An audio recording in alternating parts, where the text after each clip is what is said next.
Essa história de bateu, levou é um problema muito sério, porque o eu tem de gerenciar o estresse e entender que faz parte do jogo pessoas que nos frustram. Mas um dia o sucesso acaba. O sucesso normalmente dura 2 anos. O teu compromisso é ter o sucesso para ser feliz.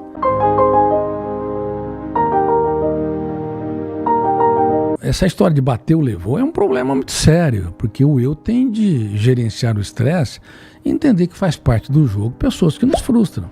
A vida é um contrato de risco. Risos e lágrimas, aplausos e vaias, sucessos e fracassos fazem parte da história de cada ser humano. Lembra, você falou que está há 4 anos e meio, você tem todo o teu sucesso, um grande sucesso, um notável sucesso no país. Mas um dia o sucesso acaba. O sucesso normalmente dura 2 anos, raramente 5 anos e excepcionalmente 10 anos. Eu sempre achei que não ia ser lido depois de 2 a 3 anos, porque não tinha grandes expectativas. O meu objetivo era contribuir com a comunidade. Aí passou 5 anos, passaram-se 10 anos, 20 anos, mas 20 e pouco, né? Eu me preparei para ser apenas um escritor que contribui com a humanidade. 23 anos escrevendo. Claro que eu escrevo há 40 anos, porque eu escrevi 17 anos um livro só, que é a Teoria da Inteligência Multifocal, entendeu? Mas, sabe, o gostoso é isso. O teu compromisso é ter o sucesso para ser feliz, relaxado, tranquilo. Quando você tem esse compromisso, a vida ganha mais musculatura, ela ganha mais densidade. Muitos adquirem uma casa, um apartamento, tem casas, tem residências, tem camas, mas não dorme. Tem mesa farta, às vezes, mas mendigam pão da alegria, porque criticam demais, apontam falhas. E você sabia que quem critica demais está apto para consertar máquinas? Quem aponta erros excessivamente está apto para conviver com aparelhos, mas não para formar mentes brilhantes. Por isso, uma das ferramentas que eu digo nesse livro, Mentes Saudáveis, Lares Felizes, junto com o Marcos Araújo, que é um futurologista do Morar, eu falo que nós temos que mudar a era do apontamento de falhas para a era da celebração dos acertos. Eu lapido frases, porque para mim não apenas o conteúdo é importante, mas a estética é importante, para provocar o leitor, para ele se interiorizar, para que ele entenda que eu estou falando algo que faça sentido, para que ele possa ter um eu que questione os seus pensamentos, impugne ideias perturbadoras e proteja a sua emoção nos focos de tensão.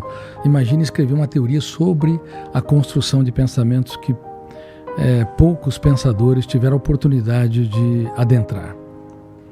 É quase uma heresia. Quantas pessoas me apoiaram? Não me lembro de nenhuma. Aliás, quando eu estava no 4º ano de medicina, minha esposa, minha namorada, o início de namorada, estava no 2º ano, tinha uma dificuldade financeira enorme, levei ela para tomar um suco. Quando saiu, caiu um bilhete do meu bolso. Ela achou que se tratava de uma garota, outra garota. Eu falei para ela, olha, eu não sou muito normal. Eu estou escrevendo sobre uma nova teoria do funcionamento da mente. Ela, estudante de medicina, achava que outro estudante de medicina tinha que estudar fígado, baço, pulmões. É que eu, no 2º para o 3º ano, tive uma dor emocional intensa. Eu passei pelos vales de um estado depressivo e eu percebi que as lágrimas que nós não temos coragem de chorar são mais penetrantes do que aquelas que encenam no teatro do rosto. E eu me procurei. Eu comecei a me perguntar por que penso o que penso, por que não controlo meus pensamentos, por que sofro demais, por que sou hipersensível, por que não gerencio minha emoção, por que minha mente é terra de ninguém. E eu comecei a fazer milhares de perguntas. Então, quando eu encontrei no 4º ano e nós começamos o namoro, eu já tinha talvez 200 páginas escritas. Quando eu terminei a faculdade, eu tinha um livro escrito chamado A Família Moderna, um Grupo de Estranhos. E eu já era tão preocupado em observar a conduta humana e que eu ficava perplexo. Por que uma pessoa, ou pais e filhos, ficam horas diante de uma televisão e um crítico de arte não consegue ficar 10 minutos diante da Mona Lisa no Louvre, do quadro de Da Vinci? Que segredo é esse que encontraram, que eles nem mesmo entendem e que fascina se você não consegue ficar olhando por minutos o mesmo objeto? Aí eu comecei a observar que a televisão, e comecei a anotar, mostra mais de 60 personagens com as mais diferentes características de personalidade e mais de 1000 mudanças de ambientes e de cenas. E isso enganava o cérebro, seduzia o cérebro, fazendo com que ele se fixasse não pelo conteúdo, mas pela dinâmica, que é o que os pais fazem quando a criança não come, achando, bom, é melhor meu filho tranquilizar, tem que comer. Então, coloca o celular, a criança imediatamente, ela desacelera a irritabilidade, para de chorar e começa a comer. E os pais não percebem que no futuro, essa criança que aquietou, que ou está aquietando diante do celular para comer, pode ter um problema numa relação com os alimentos. Ou seja, quando tiver um nível de ansiedade maior, vai comer muito mais. Isso pode gerar problema de obesidade, inclusive pode gerar uma série de outros transtornos emocionais. Bom, então, observando esses comportamentos, escrevi o livro A Família Moderna, um grupo de estranhos. Um livro que eu nunca publiquei, é engraçado. Eu tenho mais de 60 livros, mas esse eu não publiquei. E eu tinha descoberto um fenômeno chamado psicoadaptação, que é a incapacidade da emoção humana sentir prazer ou dor diante da exposição dos mesmos estímulos. Então o sujeito... Repetidamente, você está dizendo? Repetidamente. Por exemplo, ele compra um carro.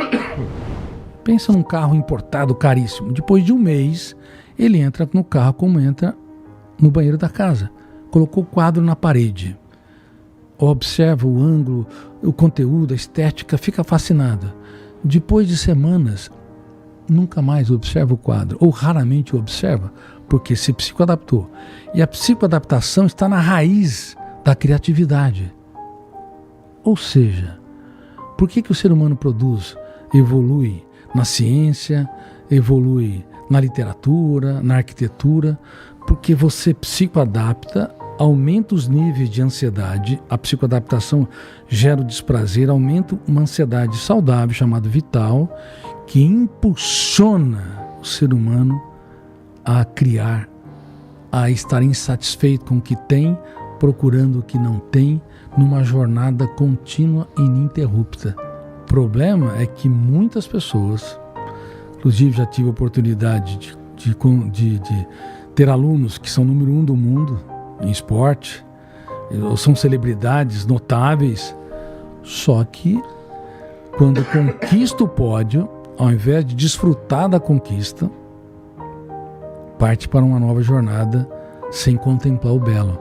Aí entra numa insatisfação perigosa, numa jornada perigosa.